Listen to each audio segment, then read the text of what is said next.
자, 보세요, 여러분. 설명할 테니까 잘 들으세요. 잘 들으세요. 일단 앞에 다시 한 번만 더 봅시다. 페이지 몇 쪽이냐 했더니 131쪽. 131쪽. 준비되셨나요? 자, 여러분. 엔트로피를 수식으로 어쨌든 나타내면 델타 S는 T분의 Q입니다. 아시겠죠? 그래서 델타 S는 T분의 Q다 라고 정의가 된다는 거 여러분 기억해 주시면 되고, 그 다음에 그러면 여러분들 델타 S를 크게 하려면 어떻게 해야 돼요? 엔트로피가 증가하려면 열량을 그렇죠, 높여야죠. 그래서 걔가 열을 흡수하면 어떻게 된다고요? 엔트로피가 높아진다. 근데 걔가 열을 방출하면 어떻게 돼요? 열을 방출하면 낮아지는 거예요. 네. 아시겠죠? 그 다음 여러분 열기관에서 우리 기억하셔야 될 것이, 열기관에서 고열원이 있습니다. 고열원. 그래서 여기 고열원이 있어서 여러분들 평가를 제대로 응시를 안 하셔서 네 다음번에는 진짜 제대로 응시하셔야 돼요. 네, 그럼 다버리도 온라인이에요? 뭐라고요? 다버려요. 아니요, 이제 온라인 아니잖아요, 여러분. 아니, 곧 확진자가 될 것 같아요. 뭐래? 악담을 하세요, 악담을. 자, 잘 보세요, 여러분. 자, 이게 열기관입니다. 열기관. 그럼 우리 열기관에서 알아야 될 것은 뭐냐?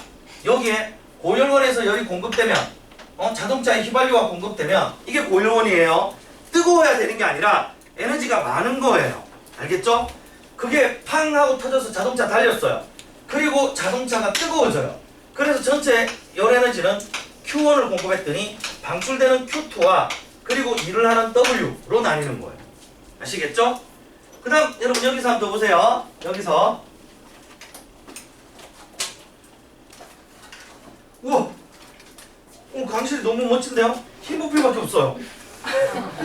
어쩌다 이래 됐지? 네, 보세요 여러분. 그 다음에 열효율 E는 어떻게 되는가 했더니 공급해준 열량분의 한 1 이렇게 되죠. 근데 일반적으로 열효율이 낮아요, 여러분.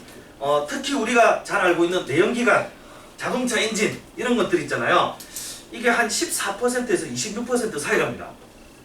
야, 그럼 한 20% 잡고 80%는 못 했다고? 열에너지로 다 버려지는 거예요. 아셨죠? 그래서 최근에 뭐로 바꾸자고 한다? 전기자동차. 테슬라. 전기자동차로 바꿔야 열효율이 한 40%대까지 상승할 수 있습니다. 그래서 지금 전기자동차로 바꾸려고 하는 거예요. 어차피 아셨죠? 저희는 죽을 때까지 닫고 안 떨어지죠. 네. 자, 다음 보세요, 여러분. 그 다음에 여러분 다음 보세요. 이 문제점, 열기관의 문제점을 개선하고자 누가 제안을 했다고요? 카르노가 제안을 했습니다. 그래서 카르노 열기관은 어떻게 되어 있는가? 카르노 열기관은 처음에 여러분 압력하고 부피가 있는데, 오늘 정리해주는 거 잘 들으셔야 돼요. 아셨죠? 여기에 압력에서 첫 번째 이렇게 움직였어요. 이게 무슨 변화죠? 등온 팽창을 합니다. 그래서 처음에 등온 팽창을 한 뒤에 여러분 열의 공급을 끊어버렸어요. 열을 공급했다가 열의 공급을 끊었습니다. 그런데 여전히 어떻게 된다? 이 기관이 계속 팽창해요. 왜? 관성이 있으니까 계속 팽창하는 거예요. 아셨죠? 그래서 여기서 뭐를 했다? 요 변화가 바로 단열 팽창을 합니다. 자, 이제 열의 공급이 끝났는데 얘가 온도가 떨어졌어요. 떨어졌으니까 당연히 어떻게 돼야 되지? 수축해야겠죠? 그래서 열을 방출하면서 수축합니다. 이게 뭐야? 등온 압축이 됩니다. 이해하셨나요? 이때 열이 방출되고요. 그 다음에 이 물질이 마지막에 어떻게 된다? 역시 관성 때문에 단열 압축이 돼요. 그래서 원래 상태로 돌아옵니다. 이해하셨나요? 이게 한 사이클이에요. 그럼 어디서 열을 흡수했냐 했더니 여기 이 사이클에서 열을 흡수하고 요 사이클에서 열을 방출했습니다. 이 단열 변화는 열의 출입이 없어요. 아셨죠? 그 다음 처음에 등온 팽창, 단열 팽창하면서 뭐를 했다? 열을 그저 흡수했거나 흡수하지 않아도 일을 외부에 했습니다. 그러다가 얘가 압축되면서 어떻게 된다? 압축되면서 이만큼 외부로부터 일을 받았어요. 그럼 남은 게 뭐야? 요 안에 있는 요 사각형 안에 있는 부분, 사각형 좀 이상하네. 요 안에 있는 요 부분이 남은 일이 되죠. 그래서 이 사각형, 요 밀폐되어 있는 안쪽에 있는 이 공간이 바로 뭐가 된다? 실제로 이 열기관이 외부에 한 알짜 일이 됩니다. 이해하셨나요? 이해하셨죠? 그런데 이 카르노 기관의 경우에는 특정한 온도 내에서 움직이다 보니까 열량 Q는 어떻게 구해? Q는 어떻게 구해? Cm 델타 T죠. 맞죠? 비열 곱하기 질량 곱하기 온도 변화자잖아. 온도 변화 맞지? 이해하셨나요? 그러면 이때 열 효율 구해주세요 라고 하면 카르노 기관의 경우에는 어떻게 되나요? Q1에 W 대신에 넘겨! 그랬더니 Q1 마이너스 Q2. 그러면 여기에 CM 델타 T 대신에 T1 CM T1 마이너스 CM T2 하면 CM 줘. CM 지워. 남은 게 뭐예요? T1 마이너스 T2 이렇게 되겠죠? 이해하셨나요? 그럼 무슨 얘기냐 했더니 내가 이 카르노 기관이 첫 번째는 500켈빈에서 작동하도록 하고 여기서 300켈빈에서 움직이도록 만들었다면 그 결과로 열 효율은 어떻게 되나요? 500분의 500 마이너스 300으로서 0.4 무지무지 높은 열 효율을 낼 수 있는 기관이 됩니다. 이해하셨나요?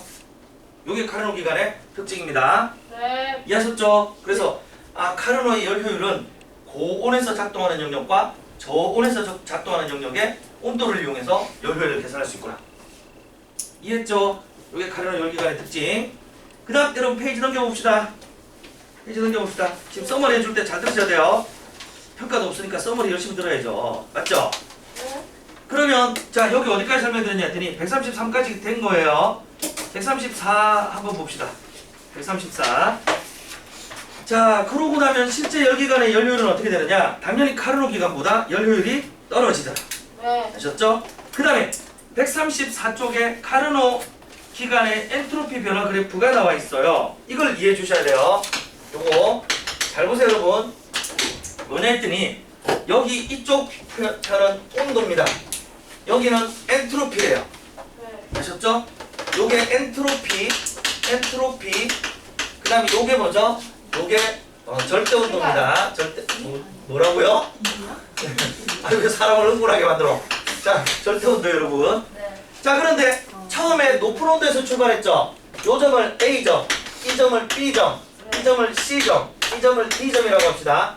A점은 높은 온도에서 출발했는데 그렇다고 열이 높지가 않았어요. 열이 많지가 않았어요. 알겠죠? 그래서 처음에 엔트로피가 S1 그리고 그때의 온도가 T 뭐 이걸 고온이라는 의미로 H라고 씁시다. 이 상태였어요. 그런데 무슨 팽창했다? 과속 공차. 일부러 그러는 거지. 무슨 팽창했다고요? 등온 팽창했죠? 이해하셨나요? 야 등온 팽창이면 온도가 어떻다고? 일정하지. 근데 열을 흡수했지. 네. 그럼 엔트로피는 어떻게 되겠니? 열이 더 높아져요. 증가하겠죠. 그래서 어떻게 되나요? 요렇게 갔어요.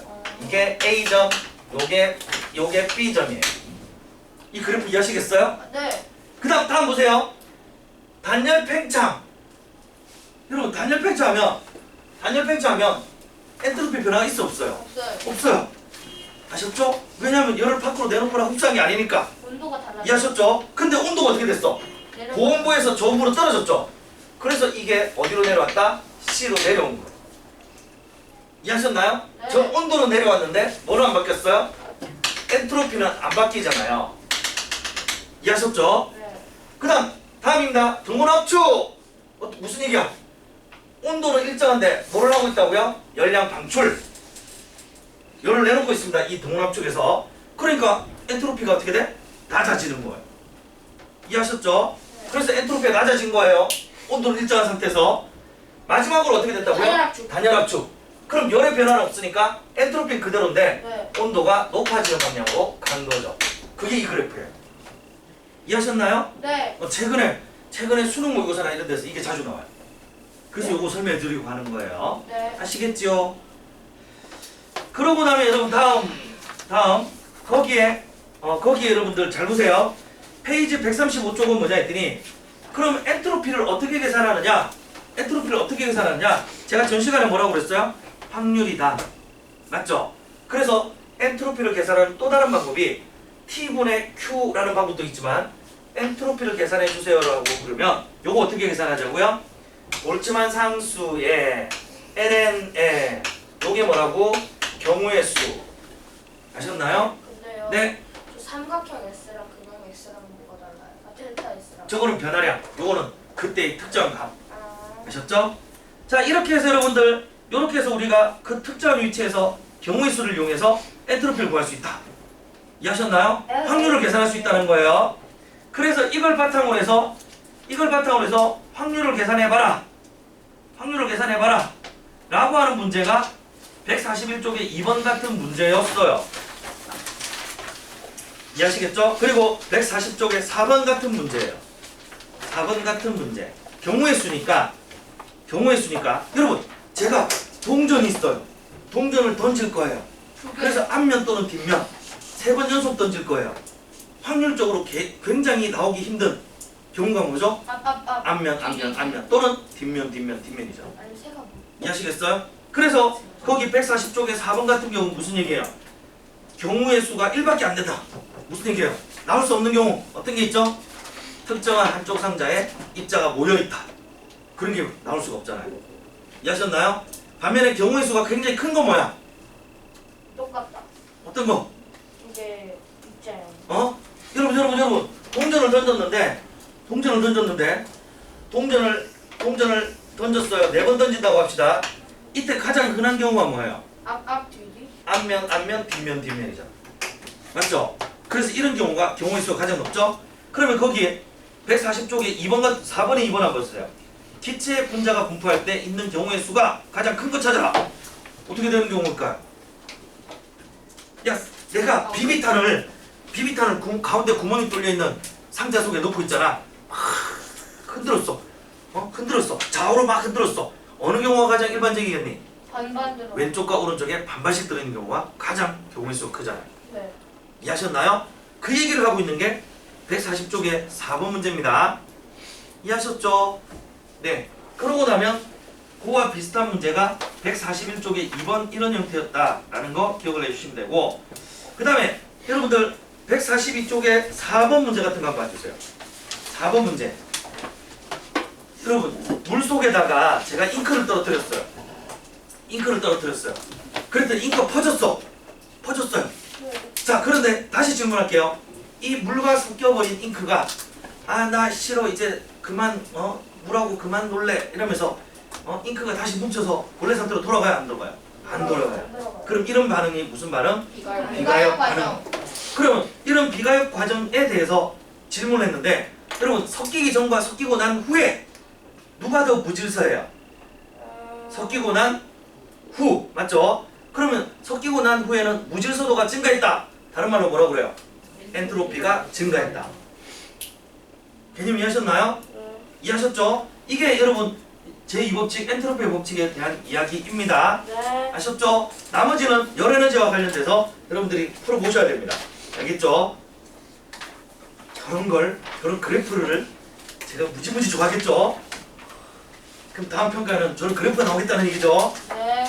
다음 시간에 다 책에서 나오는 거예요. 네, 책에서만 나오는데 여러분 이런 건 어떠세요? 책하고 똑같이 내는데 1, 2, 3, 4, 5가 아니라 밑에 1, 2, 3, 4, 5를 다 잘라버리고 여러분이 직접 기억 미연 띄우세요. 괜찮아요. 너무 좋죠. 오히려 그러면 번호도 안 나와요. 괜찮아요? 공부도 안 해요. 제가 고민해 볼게요. 알겠죠? 그래서 꼭 공부를 해오세요. 아셨죠? 자, 그러면 158페이지로 갑시다. 158페이지. 그럼 통합 실전 문제에서 못 나오죠. 뭐라고요? 통합 실전 문제. 통합 실전 문제. 그거 우리가 언제 한번 쳐야 되는데, 시험을. 적을 게 있어요. 그러면 이거 그 시험지 낼 때 여기 있는 번호로 편집하지 마시면 돼요. 알겠습니다. 네. 오케이. 여러분, 근데 이건 어때요? 통합 실전 문제를 쳐서 1등, 2등, 3등까지는 제가 상품을 주는 걸로. 파이 20만. 상품이 뭔데요? 뭐라고요? 상품이 그거. 상품이 1등은 헤레라 루시에 5개짜리, 에이, 네. 필요 없어. 2등은 3개짜리, 3등은 1개. 에이, 필요 없어. 엄마. 그냥 편의점 가서 사면 되잖아. 아 여러분 공짜로 먹는 건 차원이 다르죠. 네? 원래 공짜로 먹는 게 가장 맛있잖아요. 저 공짜로 먹어요. 엄마 아빠가 그러고 제가 공짜로 먹어요. 아 공짜는 아니죠. 왜냐면 선생님이 시험 아 여러분 이거 한번 공짜로 수학만 먹을 수 있는 기회를 주겠다는데. 근데 1등은 한 달 동안 학원 무료. 아 여러분 진짜. 자, 아니 1등은 한 번 시험 면제 거요. 자 페이지 158입니다. 페이지 158. 페이지 158 준비되셨죠? 페이지 158. 여러분 이제 여러분은 4차원의 세계에 대해서 배울 거예요. 알겠죠? 지금부터 4차원의 세계입니다. 4차원의 세계. 아시겠죠? 네. 평가쳐서 1등은 시험 통과권. 제시 면제권. 대시 면제권 이런 거네. 아 제시 면접권. 그러면 훨씬 더. 제시 맞을 거 5개, 3개. 이렇게 하면 아 이러면 되겠다. 1등 하면 시험을 한번 빠지고 시험을 안 쳤는데도 5점으로 날아가는 1등권. 와. 2등권은 시험을 한 번 안 쳤는데 4점으로 날아가는 2등권. 3등은 시험을 한 번 안 쳤는데 한 번 3점으로 날아가는. 맞아? 3점은 그럼 4등급에서 네?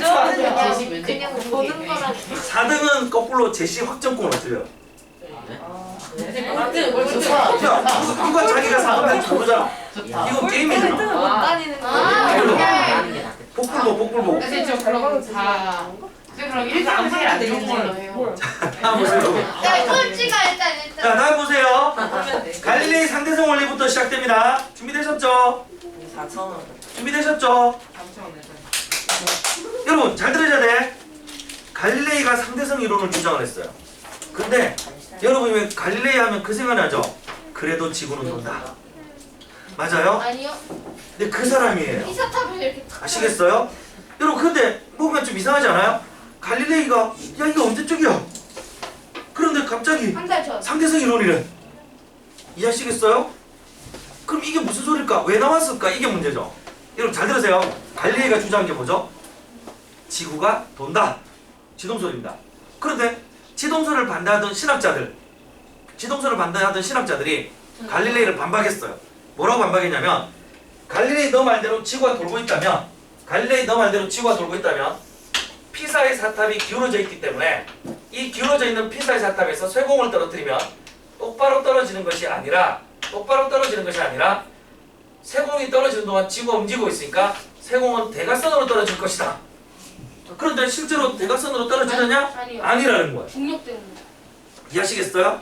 아니었다는 거예요. 그래서 갈릴레이에게 뭐라고 그러냐면 봐, 얘 똑바로 떨어지니까 지구는 멈춰 있어 라고 주장했어요. 이해하셨나요? 그래서 갈릴레이가 이에 대한 반박문을 내는 겁니다. 이해하셨나요? 이에 대한 반박문을 내는 겁니다. 무슨 얘기냐 했더니 여러분 잘 들어보세요. 제가 물건을 하나 가지고 있습니다. 그런데 이 물건을 제가 제자리에서 던졌다가 받았어요. 네. 제 손으로 돌아오는군요. 왜요? 중력 때문에 다시 떨어지는. 그렇죠. 중력 때문에 되돌아왔죠. 자, 그런데 여러분 지금부터 제가 이제 갈 거예요. 네. 등속도로 갈 거예요. 등속도로 가면서 제가 위로 던졌다가 받았어요. 왜 제 손으로 돌아왔죠? 왜냐면 포물선을 그리면서 날아왔죠. 잡았어. 이해하셨나요? 왜? 내 손에 들고 있으면서 제가 갈 때는 어떻게 돼요? 이물체도 같이 등속도 운동을 하고 있었던 거예요. 그래서 위로 던져서 제가 뭐 할 수 있었다? 받을 수 있었어요. 이해하셨죠? 그래서 갈릴레이가 뭐라고 주장을 했냐 했더니 사람이 정지 상태에 있거나 아니면 등속도 운동을 하고 있는 이 상태가 뭐냐? 바로 관성계다. 관성좌표계다. 그래서 관성 상태에 있기 때문에 관성 상태에 있는 사람에게는 어떤 현상이 나타나냐? 내가 가만히 있어서 위로 던져도 받을 수 있네. 중력. 맞죠? 내가 등속도로 움직이면서 던져도 받을 수 있네. 중력. 그래서 관성계에서는 뭐의 법칙? 우리가 알고 있는 힘의 법칙이 어떻게 된다고요? 동일하게 적용되더라. 이해하셨죠?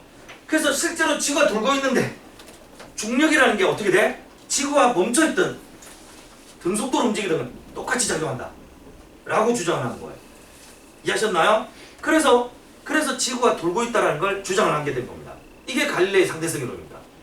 이해하셨나요? 네. 자, 그런데 여러분 갈릴레이 상대성 이론은 조금 약간 치명적인 약점이 있습니다. 어떤 약점이 있냐 했더니 갈릴레이는 이렇게 생각한 거예요. 여러분 갈릴레이가 옛날 사람이라는 걸 감안하셔야 됩니다. 네? 아셨죠? 자, 갈릴레이는 이렇게 생각을 했어요. 갈릴레이 200년 전 사람 아니에요? 자동차가 있는데 뭐라고요? 자동차가 시속 100km로 달리고 있었어요. 이 위에서 공을 시속 200km로 던지게 되면 여기에 이 자동차에 앉아있던 얘가 볼 때는 얼마? 시속 얼마? 200km로 보는 겁니다. 이해하셨나요? 이해하셨나요? 야! 자동차 위에 있었잖아. 자기도 시속 100으로 가고 있었잖아. 공은 자동차에 대해서 얼마나 벌어지고 있니? 시속 200. 이해하셨죠? 그러니까 이해하셨나요? 야야야, 너희가 고속도로에 부모님 차 타고 있는데 차가 막 달려. 차가 막 달리고 있단 말이야. 네. 쳐다봤어. 아, 저 답답한 차. 우리 부모님 차하고 거리가 안 멀어지네. 그럼 멈춰 있는 거야? 아니죠. 가고 있어도 우리가 볼 때는 멈춰 있는 것처럼 느끼잖아. 맞죠? 거리가 안 줄어드니까. 이게 상대 속도잖아. 네. 개념 이해하셨어요? 그래서 여러분 잘 들어보세요. 하나도요?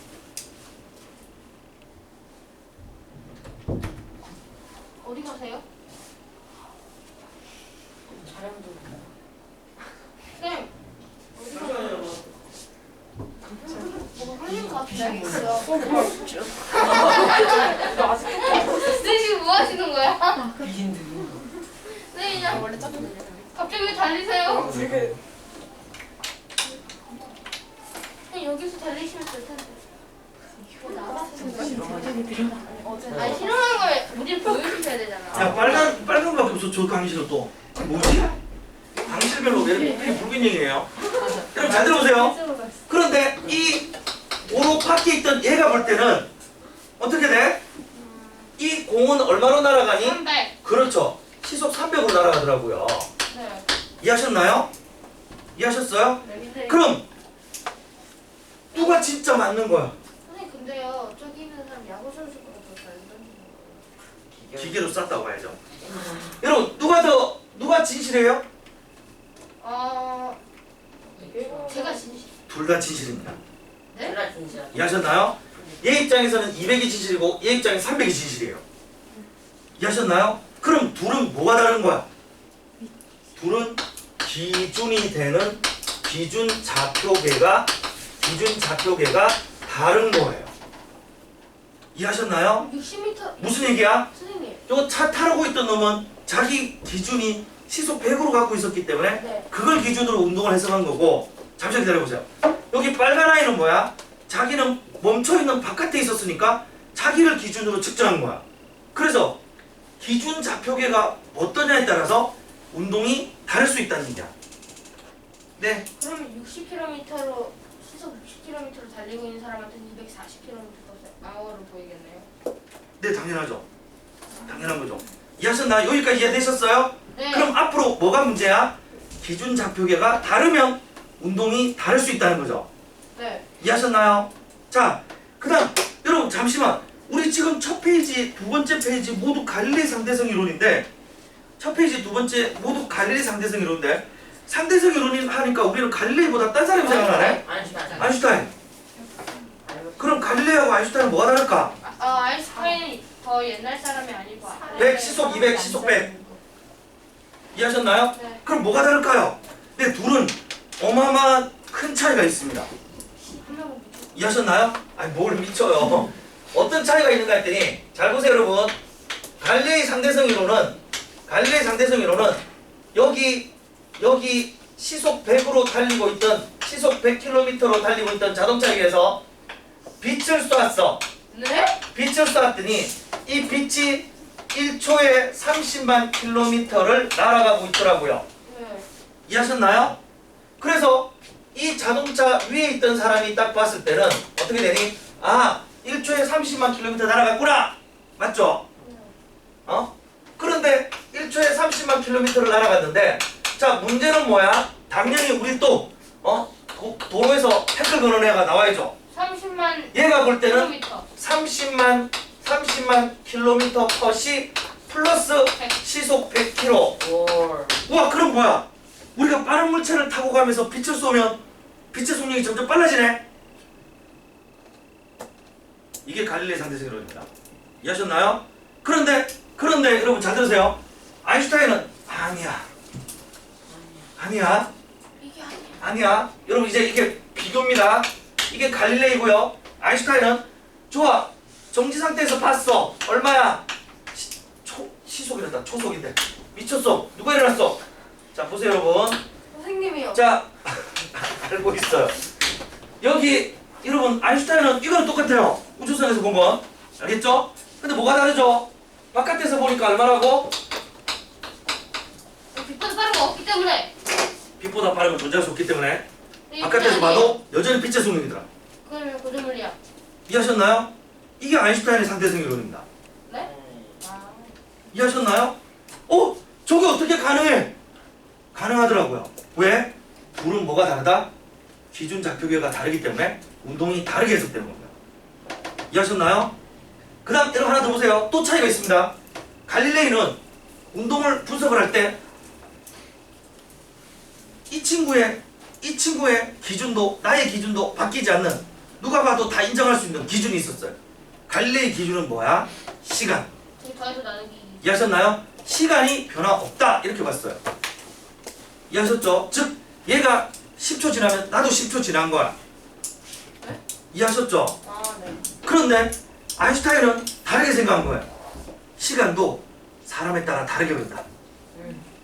이해하셨나요? 네, 왜요? 이 친구는 10초를 넣었는데 난 1초밖에 안 흘렀어. 이 상태로 10년만 버티면 저 친구가 저보다 나이가 훨씬 많아져서 호호 할아버지가 돼서 먼저 죽는 거예요. 이해하시겠어요? 이해하시겠어요? 그래서 시간도 사람마다 다르게 흐른다. 왜? 같은 경우는 하지 않아요? 그 다음에 공간도 사람에 따라 다르게 작용한다. 그래서 시공간이 다 바뀔 수 있다. 이걸 주장한 게 누구라고요? 아인슈타인이에요. 상상이 안 되죠? 말이 안 돼. 그럼 여러분 아인슈타인도 뭔가 하는 기준은 있어야 될 거 아니야? 맞죠? 뭔가 하는 기준이 있어야겠죠? 자기가 태어난. 그래야 운동을 다른 사람도 다 이해할 수 있게 분석할 수 있을 거 아니에요? 네. 내가 분석하든 이 친구가 분석하든 똑같이 분석하려면 뭔가 기준이 있어야 되지? 네. 그럼 아인슈타인의 기준은 뭐였을까? 시간이 아니었어요. 그럼 아인슈타인의 운동을 분석할 수 있는 기준은 뭐였어? 빛의 속력입니다. 그래서 빛의 속력은 천재다. 관측자에 관계없이 일정하다. 그래서 이걸 바탕으로 해서 운동을 분석할 수 있다. 이게 아인슈타인의 생각이었어요. 근데 그거 아니잖아요. 빛보다 빠른. 이해하셨나요? 아니요, 그렇잖아요. 네? 빛보다 빠른 물질. 그 빛보다 빠른 물질 아직도 증명 안 됐습니다. 실험 실패했어요. 실험이 오차했대요. 자, 다음 보세요, 여러분. 다음입니다. 그래요? 자, 그래서 여러분 핵심이 지금 바뀐 거예요. 갈릴레이 때까지는 시간이 절대적이라고 생각했는데 아인슈타인은 시간도 바뀐다. 그럼 안 바뀌는 건 뭐야? 빛의 속력만 안 바뀐다. 이해하시겠죠? 이렇게 주장한 거예요. 그걸 지금부터 이제 배울 거예요. 아셨죠? 여러분 잘 들어놓으면 이거 재밌어요. 친구들 나중에 놀리세요. 아시겠죠? 선생님, 어? 근데요. 양자역 학습에서 빛보다 빠른 문제 존재한다고 보잖아요. 할 수 있다고 보고 있는데 아무도 못 찾아내고 증명을 못했습니다. 아셨죠? 그 다음 여러분 다음 보세요. 뭘 놀려먹을 수 있다는 거예요, 친구를. 자, 잘 보세요, 여러분. 페이지 160쪽으로 넘어갑니다. 쌤? 페이지 160쪽. 여러분, 잘 들어보세요. 잘 들어보세요. 방금까지 우리가 한 얘기가 뭐예요? 아인슈타인은 뭐는 바뀌지 않는다? 빛의 속력은 바뀌지 않는다. 아셨죠? 이걸 그럼 아인슈타인 혼자 머릿속으로 지어 짜냈을까요? 아니요. 아니에요. 어떤 실험적 근거가 있어요. 그 실험적 근거가 뭐냐? 마이클스 몰리의 실험입니다. 이해하셨나요? 이게 마이클스 몰리의 실험이에요. 아시겠죠? 바로 160페이지에 있는 내용입니다. 이해하셨나요? 자, 제가 설명할 테니까 잘 들어보세요, 여러분. 제가 설명할 테니까 잘 들어보세요. 저한테 집중해 주세요. 저한테. 아시겠죠? 저한테 집중해 주셔야 돼요. 이제부터 설명 잘 들으셔야 돼요. 네. 근데 아까 전에 선생님이 친구 놀려먹을 수 있다고 뭐예요? 여러분 공부를 열심히 하고 친구가 모를 거 아니에요. 그래서 질문부터 해보세요. 너 몇 차원 살고 있니? 거의 다 3차원 얘기해요. 알겠죠? 우리 4차원 살고 있어요. 네? 22차원까지 살 수도 있다고 그러잖아요. 다음 보세요, 여러분. 다음 보세요, 여러분. 자, 그 다음 제 설명 잘 들으세요. 여러분, 뉴턴이 17세기에 뭘 주장했냐 했더니 빛은 입자야. 근대 과거의 아버지가 빛의 입자라고 그랬어요. 그런데 뉴턴을 시기하던 뉴턴의 반대편에 서 있던 과학자들이 아, 저 바보 같은 거 실험 이렇게 했네 해서 그걸 증명을 해서 뉴턴의 실험이 틀렸다는 걸 증명해냅니다. 그래서 영이나 하이언스나 프레넬 이런 과학자들이 차례차례 시간을 두고 뉴턴의 실험이 잘못됐다는 걸 증명함으로써 뉴턴의 빛의 입자설은 파괴! 완전 박살났습니다. 아셨죠? 그래서 이게 완전 박살나고 난 다음에 네. 완전 박살나고 난 다음에 17세기, 18세기를 넘어가면서 빛은 뭐다? 파동이다! 파동이다! 라고 굳어져 있었어요. 아니잖아요. 그런데 19세기에 과학자들끼리 이견이 있습니다.